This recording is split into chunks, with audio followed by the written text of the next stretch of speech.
Here is a numerical type question. Work through the numbers carefully.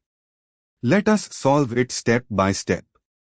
Let us begin solving this step by step. Determine the degree of unsaturation, DU, for C9H18. DU is equal to 2 times 9 plus 2 to 18, 2 is equal to 18 plus 2 to 18, 2 is equal to 2 divided by 2 equals 1. So there is exactly 1 degree of unsaturation, which is satisfied by the cyclohexane ring itself. This means no additional rings or double bonds are present. Moving on to the next step. The cyclohexane ring accounts for 6 carbons.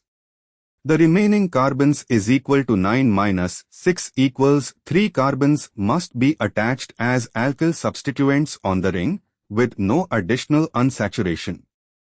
Moving on to the next step. We need to distribute 3 carbon atoms as alkyl groups on the cyclohexane ring with no double bonds or additional rings. The possible alkyl combinations are: Case A, one substituent containing all 3 carbons, N-propyl or isopropyl group on cyclohexane. N-propyl cyclohexane, 1 isomer. Isopropyl cyclohexane, 1 isomer. Total 2 isomers. Case B, 2 substituents totaling 3 carbons, 1 C1 plus 1 C2I, methyl plus ethyl.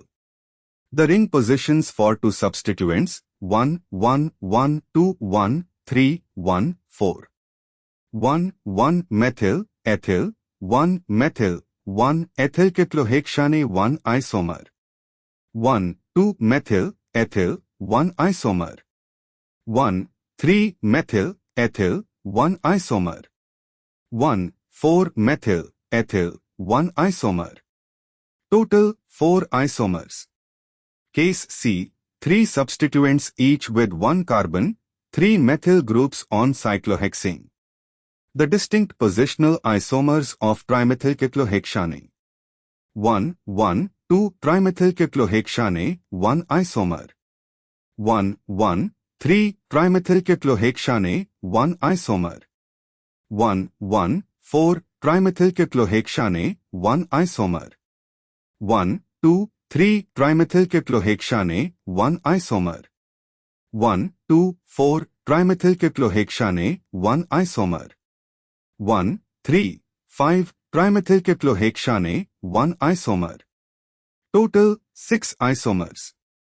And for the final step, sum all structural isomers, constitutional isomers only, ignoring stereoisomers as these are structural isomers.